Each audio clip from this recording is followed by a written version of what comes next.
سکتے. تو حضور نے فرمایا جیسے کرنی چاہو، ان کا قبلہ بھی اور تھا.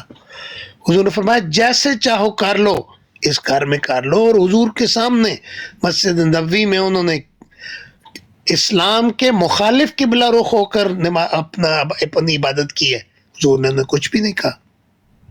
ایک یہودی آپ کا مہمان آیا، عیسائی، اور حضور کے گھر ٹھہرا. حضور نے اس کی بڑی آؤ بھگت کی، اس کو دودھ پلایا، کھانا کھلایا، اور رات بیچارے کا پیٹ خراب ہو گیا اور پاخانہ کر بیٹھا حضور کے بستر پر ہی، اور اپنی سلیب جو تھا وہ حضور کے بستر پر ہی چھوڑ گیا. وہ صبح نکل گیا کہ اب میں اگر دیر کی تو یہ مسلمان تو مجھے ماریں گے، کوئی سزا نہ دیں کہ تم نے بستر گندا کر دیا.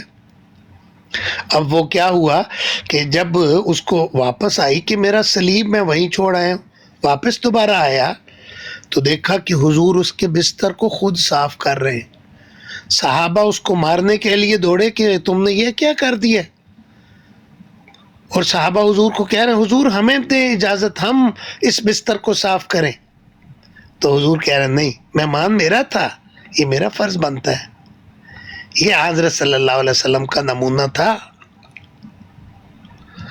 قرآن یہ کہہ رہا ہے کہ وہ لوگ جو آپ کے دین میں آپ سے مخالفت نہیں کرتے، آپ کو اللہ تعالیٰ یہ اجازت دیتا ہے کہ ان کے ساتھ انصاف کرو، محبت سے پیش آؤ، ان سے دوستیاں لگاؤ. یہ یہودیوں اور عیسائیوں سے کہہ رہا ہے. تو جی اپنا امیر صاحب میرے خیال آپ آ گئے ہیں شاید. بہت شکریہ، میں سن رہا تھا آپ کی باتیں، بہت اچھی. میں نے ایک بات عرض کرنی تھی جی کہ یہ جو بکرے کھول کے لے کے جاتے ہیں، چلو آئین میں تو ہے کہ احمدی قربانی نہیں کر سکتا، تو کیا احمدی بکرا بھی نہیں پال سکتا؟ آئین میں یہ بھی نہیں ہے کہ احمدی قربانی نہیں کر سکتا. آئین میں نہیں ہے. چلو جو اب انہوں نے بے حیائی کر کے جو بنایا ہے، جو بھی بات کہے، کیا وہ یہ ہے کہ احمدی بکرا بھی نہیں پال سکتا؟ بات تو یہ ہے. قربانی کرتے ہوئے دیکھ لو، یہ کہنا نہیں کہ اس نے بکرا اس لیے قربانی کرنی ہوگی، اور تمہیں کیا پتا قربانی کرنی ہے اس نے، یہ کیوں لیا اس نے، یا اس کو تو کاروبار کرنی بھی ہو تو پھر بھی کوئی مسئلہ نہیں ہے. کوئی آئین جو ہے وہ ہمیں اس بات پر پابند نہیں کرتا. یہ جو آئین ہے نا، یہ جو آئین ہی لکھا ہوا ہے، یہ آئین کی شق نمبر 8 بنیادی انسانی حقوق، یہ ہم کو حق دیتا ہے کہ ہم اپنے آپ کو مسلمان کہیں، ہم اپنے مسلمان ہونے کا اعلان کریں، ہم اپنے عقائد کی تبلیغ کریں، اور جو ہمارا دل کرتا ہے بھائی ہم کریں. تو یہ آئین ہمیں اجازت دیتا ہے، اور ہم بکرے پال بھی سکتے ہیں، ان کی قربانی بھی کر سکتے ہیں. آئینی طور پر ہمیں کوئی رکاوٹ نہیں ہے. صرف ایک ہی رکاوٹ ہے، وہ ہے ظلم.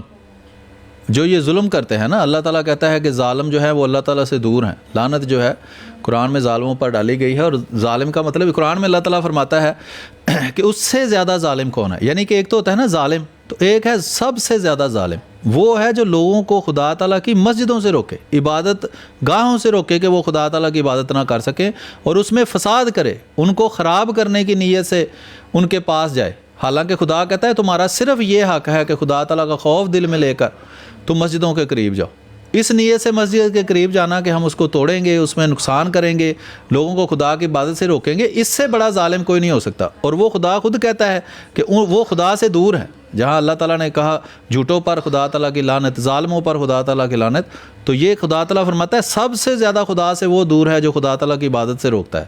تو میں تو پہلے ہی عرض کر رہا تھا کہ ان کا خدا تعالیٰ سے یا رسول اللہ صلی اللہ علیہ وسلم سے کوئی حقیقی تعلق نہیں ہے. اور یہی ہے جب حضرت مسیح موعود علیہ الصلوۃ والسلام نے فرمایا ہے کہ یہ حقیقی مسلمان نہیں ہیں. حقیقی مسلمان ہوتے تو اللہ کی بات مانتے، اللہ کے رسول کی بات مانتے، اس کی سنت پر عمل کرنے کی کوشش کرتے. لیکن یہ تو بس اپنی جہالت میں اپنے دنیا کو خوش کرنے کے لیے، دنیا کے مفادات حاصل کرنے کے لیے احمدی مسلمانوں کی مخالفت کرتے ہیں. نبی اکرم صلی اللہ علیہ وسلم کی اصل سیرت یہ لوگوں کے سامنے پیش نہیں کرتے. وہ سیرت ان کی لوگوں کو بتانے کے لیے کچھ اور ہے اور عمل کچھ اور ہے. اور یہی منافقت ہے کہ آپ بتائیں لوگوں کو کہ رسول کریم صلی اللہ علیہ وسلم جو ہے وہ یتیموں کے کام آتے تھے، وہ لوگوں غریبوں کے کام آتے تھے، اور جب عمل شروع ہو تو آپ دوسرے انسان کو انسان ہی نہ سمجھیں، مسلمانوں کو اسلام پر عمل کرنے کی اجازت نہ دیں، غیر مسلموں کو ان کے مذہب پر عمل کرنے کی اجازت نہ دیں. تو ایک چھوٹی سی نعت ہے، وہ میں نبی اکرم صلی اللہ علیہ وسلم کی شان میں ہے، اس کے کچھ شعر میں سناتا ہوں، پھر ہم آگے چلتے ہیں. آئین کا وہ حصہ بھی پڑھتے ہیں جس میں ہر پاکستانی شہری کو اپنے مذہب کا اعلان کرنے کا اس کی تبلیغ کرنے کا اور اس پر عمل کرنے کی اجازت اسی آئین نے دی ہوئی ہے باب شق نمبر 20 میں. وہ بھی میں سناتا ہوں, ایک چھوٹی سی نعت ہے, مجھے اچھی لگتی ہے. بہت ساری نعتیں ہیں, ان میں سے ایک یہ بھی ہے, وہ تھوڑی میں آپ کو سناتا ہوں. اور بھی کوئی بھائی اگر کوئی نعت سنانا چاہے نبی اکرم صلی اللہ علیہ وسلم کی شان میں تو وہ سنا سکتا ہے. وہ نعت ہوتی ہے, وہ غیر احمدی کی ہو احمدی کی ہو, اس سے کوئی فرق نہیں پڑتا. کسی کی نفرت میں قرآن اللہ تعالیٰ فرماتا ہے کہ کسی کی دشمنی تمہیں اس بات پر مجبور نہ کرے کہ تم ظلم کرو, عدل اور انصاف کا دامن چھوڑو. تو یہ بھی ہر ایک کو یاد رکھنا چاہیے. یہی مصیبت ہے انسانوں پر پڑی ہوئی کہ اللہ تعالیٰ نبی بھیجتا ہے دنیا کی اصلاح کے لیے.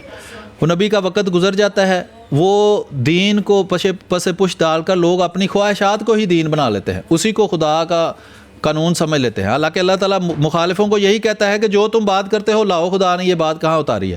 تو یہی ہم سے ان سے پوچھتے ہیں کہ بھئی اگر تم یہ بات کرتے ہو کہ احمدی نماز نہیں پڑھ سکتے, قرآن نہیں پڑھ سکتے, روزہ نہیں رکھ سکتے, جمعہ نہیں پڑھ سکتے, عید نہیں پڑھ سکتے, السلام علیکم نہیں کہہ سکتے, بسم اللہ نہیں کہہ سکتے, کون سی دلیل ہے؟ قرآن میں کہاں اللہ نے یہ آیت اتاری ہے کہ تم لوگوں کو خدا تعالیٰ کا ذکر کرنے سے روکنا؟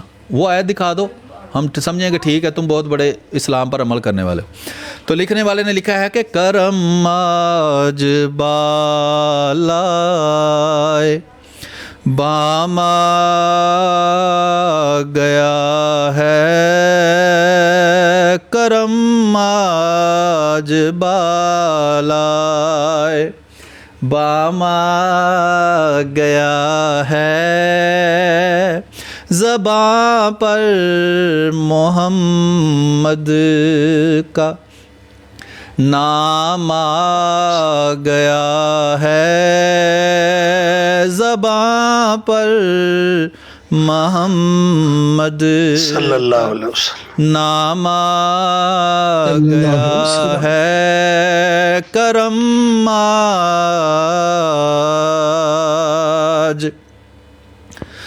درودوں کی بارش ہے, کون مقام میں کہ آجم بیا کا امام آ گیا ہے, کہ آجم بیا کا امام آ گیا ہے, کرم آج مجھے مل گئی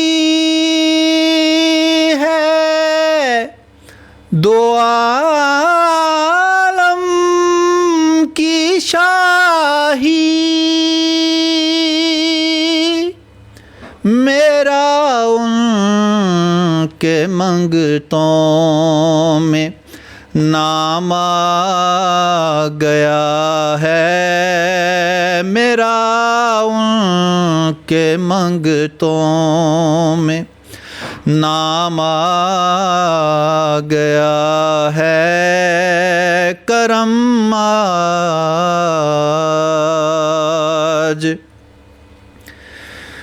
میرے پاس کچھ بھی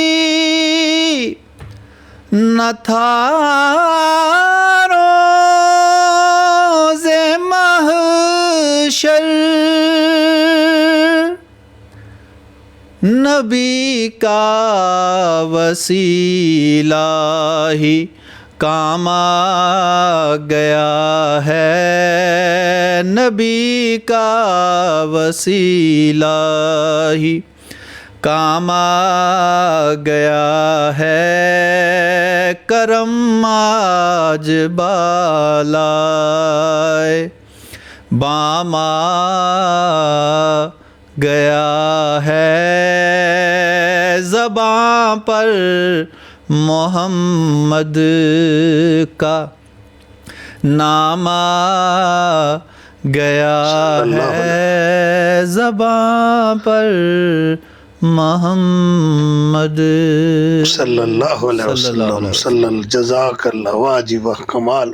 زبردست صلی اللہ. تو یہ ہے نبی اکرم صلی اللہ علیہ وسلم کی وہ پاک سیرت جس کو لوگوں کے سامنے نہ صرف منہ سے بول کر پیش کرنے کی ضرورت ہے، اس پر عمل کر کے دکھانے کی ضرورت ہے. یہ اللہ تعالیٰ نے اتنی بڑی نعمت پاکستان کی صورت میں مسلمانوں کو دی ہے، جس کے یہ دیوبندی جو آج احمدی مسلمانوں کے بڑھ چڑھ کر مخالفت کرنے والے ہیں، وہ اس پاکستان کے قیام کے ہی دشمن تھے. تو میں یہ بتا رہا تھا کہ یہ جو پاکستان بنا ہے وہ مسلم لیگ اس پارٹی کا نام تھا، وہ مسلم لیگ تھی، اس میں صرف مسلمان تھے. تاریخ پڑھ کر دیکھ لیں، کوئی غیر مسلم اس میں شامل نہیں تھا. اس مسلم لیگ میں شامل ہونے کی ایک ہی شرط تھی کہ جو اپنے آپ کو مسلمان سمجھتا ہے وہ اس میں شامل ہو سکتا ہے، اور قائد اعظم اس کا لیڈر تھا. اس میں بڑے بڑے لیڈر شامل تھے، اور چودھری محمد ظفر اللہ خان صاحب رضی اللہ تعالیٰ عنہ اس کے نہ صرف ممبر تھے، بڑے اہم ممبر تھے، اس کے صدر بھی رہے ہیں. اور پاکستان بننے کے بعد اسی مسلم لیگ کے تحت وہ پاکستان کے وزیر خارجہ بنے، جب گورنر جنرل جو تھے وہ قائد اعظم تھے. تو یہ ہے پاکستان کی حقیقت. سن 1974 تک جب تک انہوں نے یہ جہالت وہاں نہیں بکھیری، اور وہ بھی پاکستان کی فوج، وہ عبدالحفیظ پیرزادہ بتا کے گیا ہے کہ پاکستان کی فوج کے جنرل چاہتے تھے کہ ان کو غیر مسلم قرار دے کر آہستہ آہستہ فوج سے نکالا جائے، تاکہ یہ غیر مسلم عالمی طاقتوں کے اعلیٰ کار بن کر اچھی طرح ان کی خدمت کر کے ڈالر اکٹھے کر سکے. کیونکہ جب تک احمدی مسلمان جنرل تھے، واحد احمدی مسلمان جنرل ہے جو جنگ کے دوران شہید ہوا ہے، کوئی اور جنرل جنگ کے میدان میں نہیں مرا. تو یہ بہرحال یہ ایک تاریخ ہے بڑی. جی میر صاحب ان کے نام بھی بتا دیں جو ہمارے جنرل بتائیں آپ. ان کے ایک تو تھے ہمارے ادھر اپنا چونڈا کے محاذ پر، ان کا نام تھا جنرل اختر ملک صاحب. ہاں جی، عبدالعلی. میں ان کے گاؤں بھی گیا ہوں، اور جنرل میں ان کے گاؤں بھی گیا ہوں دورے پہ. جی اور جنرل عبد الملک اور جنرل اختر یہ ہمارے بہت بڑے تھے اپنا جنرل، اور انہوں نے بڑی خدمات انجام دی ہیں خدا کے فضل سے. جی آپ کیری آن کریں. جی تو میں یہ عرض کر رہا تھا کہ یہ پاکستان جب تک احمدی مسلمان اس کے نظام میں شامل تھے، صرف احمدی مسلمانوں کو اس نظام سے نکالنا مقصد تھا یہ پاکستان میں یہ جعلی قسم کے آئین قانون داخل کرنے کے. جیسے کہ آج بھی فوج جو چاہتی ہے ان سیاستدانوں سے قانون بنوا لیتی ہے، سب کے سامنے ہے، کوئی یہ ڈھکی چھپی بات نہیں. کوئی غیر احمدی بھی اس کا انکار نہیں کر سکتا کہ فوج جب چاہتی ہے جو قانون چاہتی ہے ان سے بنوا لیتی ہے. اور یہ قانون کہ احمدیوں کو غیر مسلم قرار دیا جائے، آہستہ آہستہ یہ کہا جائے جی صدر کوئی غیر مسلم نہیں بن سکتا، تاکہ کوئی احمدی مسلمان صدر نہ بن جائے، وزیر اعظم نہ بن جائے. کیوں؟ اس لیے کہ احمدی مسلمان انصاف پسند تھے اور اسلام پر عمل کرنے والے تھے. یہ 2 نمبر کام میں ساتھ نہیں دیتے تھے، اور پاکستان کی ترقی کے لیے ہر وہ کام کرتے تھے جو جائز ہے. تو یہ چاہتے تھے، چونکہ یہ کھانا چاہتے تھے حرام مال اپنے اندر ساری دنیا سے اکٹھا کر کے، پاکستان کے سارے نظام کو بانجھ کر کے جو عالمی طاقتیں ہیں ان کا اعلیٰ کار بننا چاہتے تھے، جو کہ احمدی مسلمان نہیں بنتے تھے. اس لیے یہ قانون بنائے گئے ہیں. ورنہ آپ کے سامنے آئین موجود ہے، اس آئین کے ہوتے ہوئے وہ کبھی بھی اصولی طور پر آئین کا حصہ یا کسی بھی تعزیرات کا حصہ نہیں رہ سکتے جو احمدی مسلمانوں کے خلاف قانون بنے ہیں. اور یہ ظلم بھی ہمیشہ نہیں رہتا. نہ فرعون رہا، نہ شداد رہا، نہ ابو جہل رہا، نہ اس طرح کے ظالم جو دنیا میں آئے وہ قائم رہے. وہ نہیں رہے، یہ بھی نہیں رہیں گے.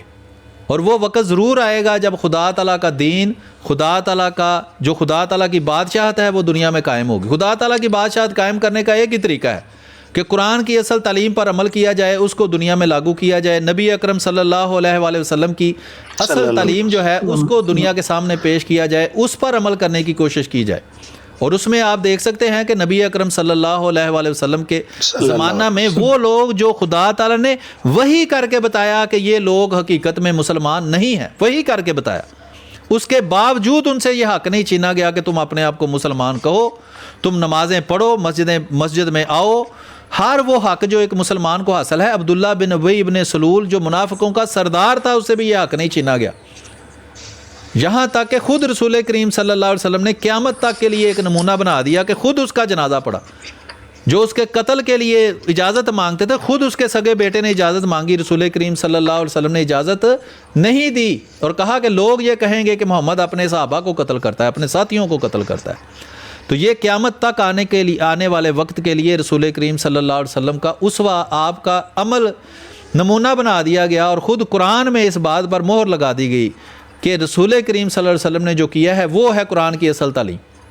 تو یہ تعلیم کہ جو مسلمان اپنے آپ کو کہے کلمہ پڑھے، وہ نماز پڑھنے کی کوشش کرے، مسجدیں بنائے، قرآن پڑھے، اس کو ان کاموں سے روکنا، یہ نہ اللہ کی تعلیم ہے، نہ رسول کی تعلیم ہے، نہ دنیا کے اندر موجود کسی بھی اخلاقی قانون کو میں اس کی اجازت دی گئی ہے کہ آپ لوگوں کو اپنے مذہب کا اعلان کرنے، اس کی تبلیغ کرنے یا اس طرح کی باتوں سے روکیں۔ ٹھیک ہے جی، تو آگے چلتے ہیں۔ یہ 2 قانون آپ نے سن لیے ہیں کہ کوئی قانون یا رسم یا رواج جو قانون کا حکم رکھتا ہو تناقض کی اس حد تک کل عدم ہوگا جس حد تک وہ اس باب میں گئے گئے حقوق کا نقیض ہوگا۔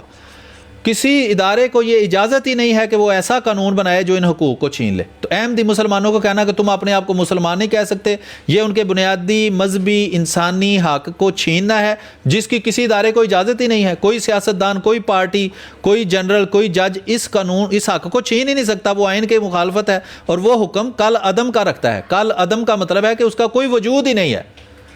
مملکت کوئی ایسا قانون وضع نہیں کرے گی جو بعین طور ادا کردہ حقوق کو سلب کرے، یعنی اس کو مکمل طور پر چھین لے یا کم کرے۔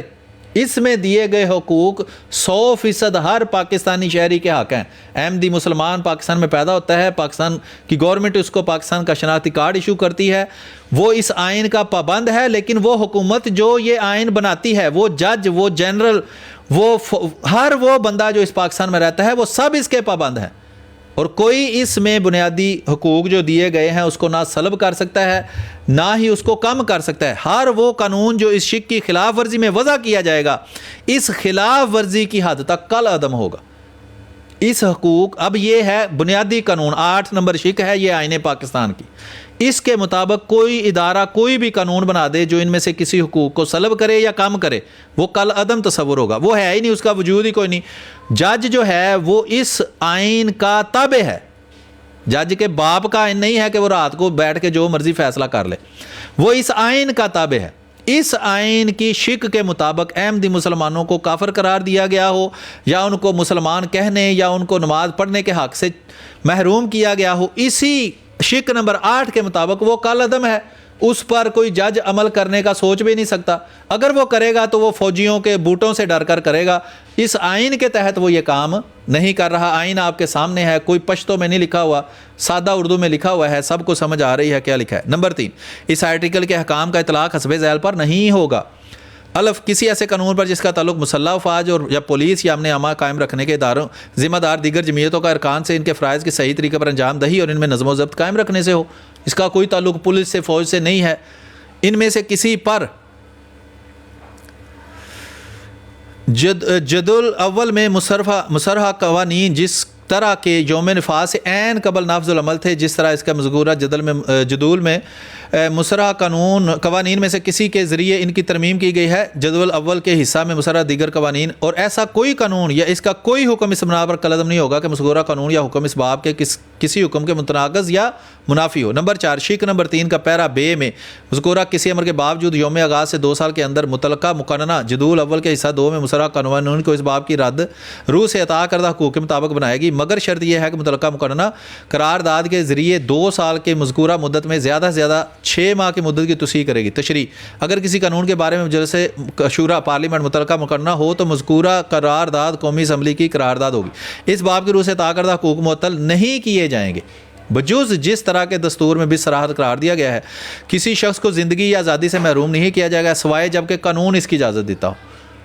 تو یہ آزادی سے محروم جو کیا گیا ہے اس کیس میں قرآن پڑھنے کی وجہ سے، یہ بنیادی انسانی حقوق کے خلاف ہے جو آئین میں ان کو حقوق دیے گئے ہیں۔ یہاں لکھا ہوا ہے شک نمبر 9 میں کسی کو آزادی سے محروم نہیں کیا گیا، وہ قانون جس کو استعمال کیا گیا ہے وہ کل عدم ہے، وہ اس قابل ہی نہیں کہ اس پر عمل کیا جائے۔ اگر جج کا ہوش و حواس قائم ہو اور بوٹوں سے اس کو ڈر نہ لگتا ہو تو وہ کبھی بھی اس پر عمل نہیں کر سکتا، وہ آئین کی خلاف ورزی کر رہا ہے وہاں بیٹھ کر۔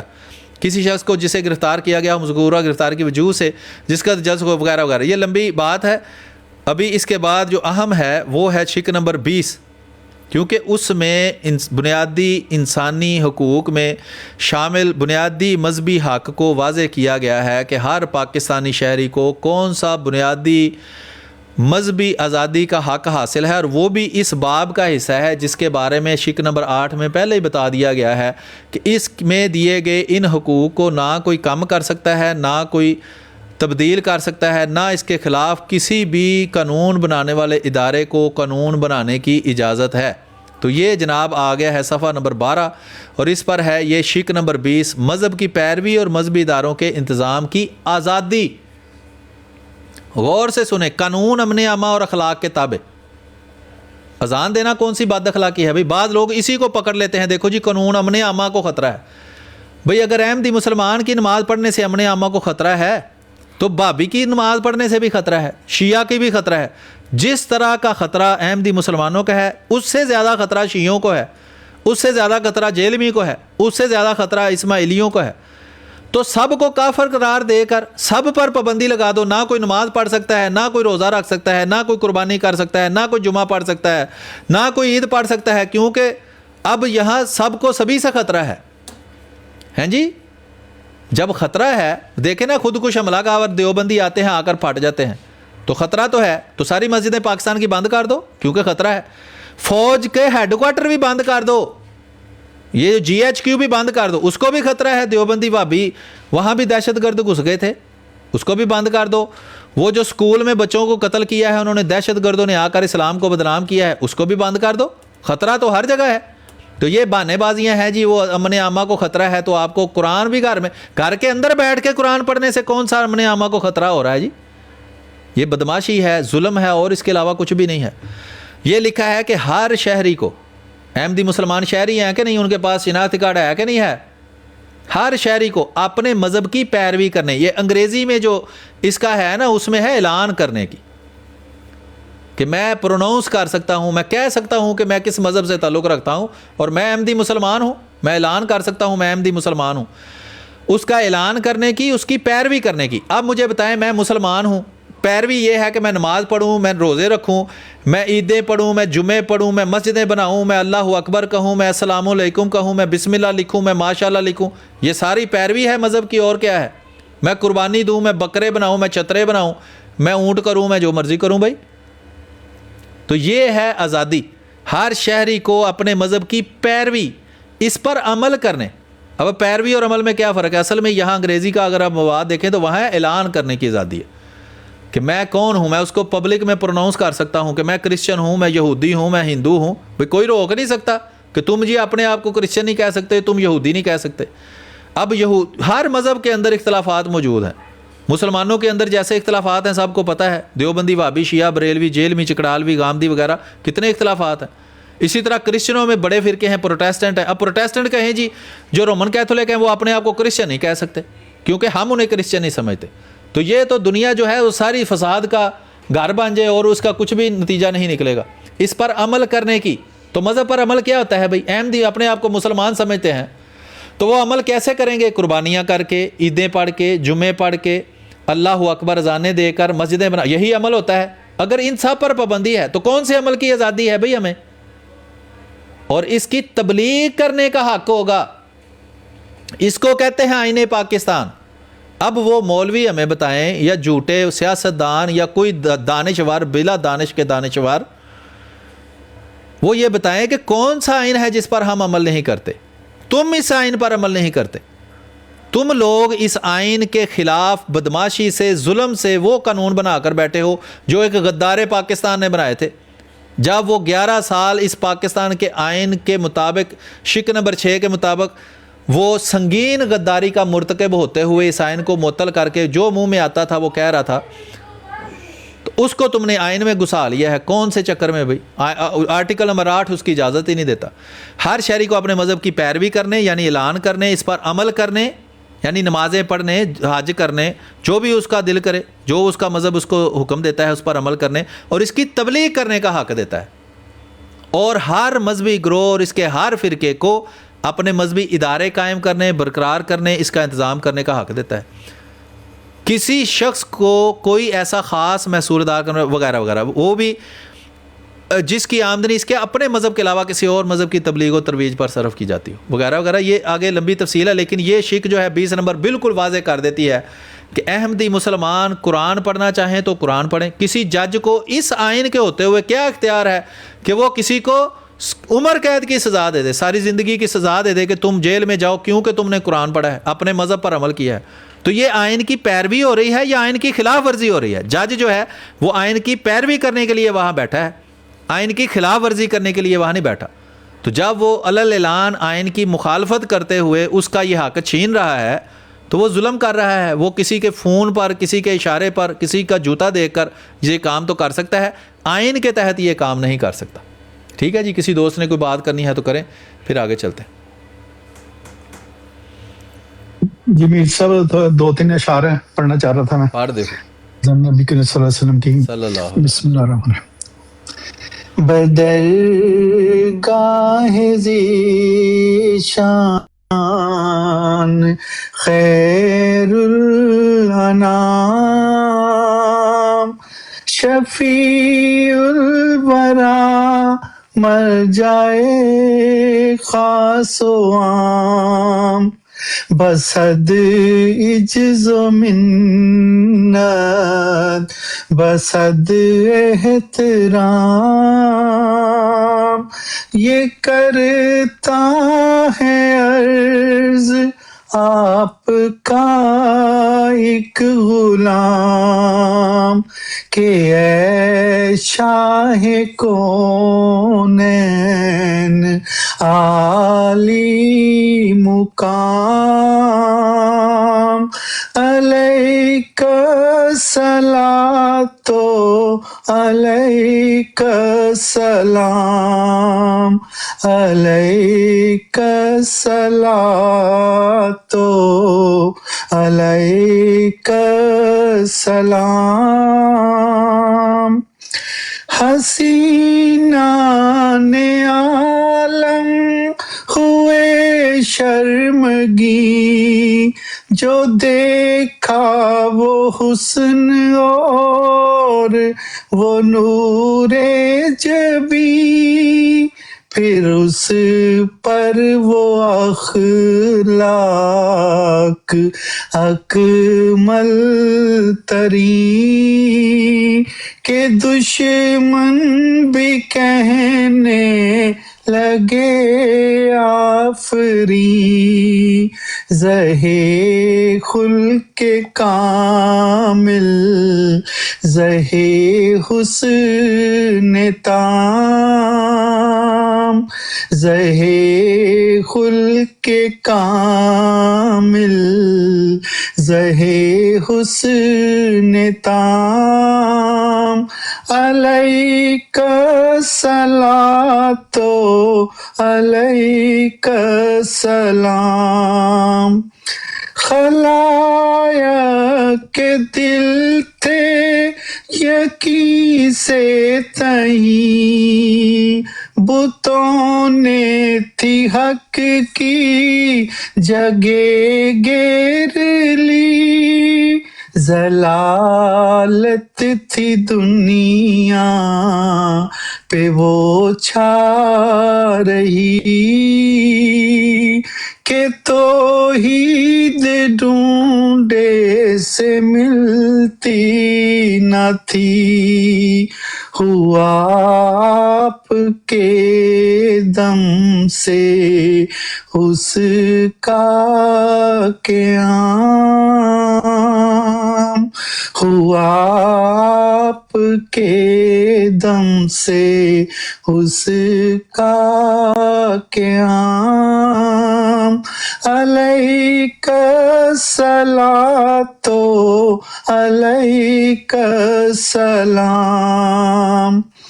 محبت سے گائل کیا آپ نے دلائل سے قائل کیا آپ نے جہالت کو زائل کیا آپ نے شریعت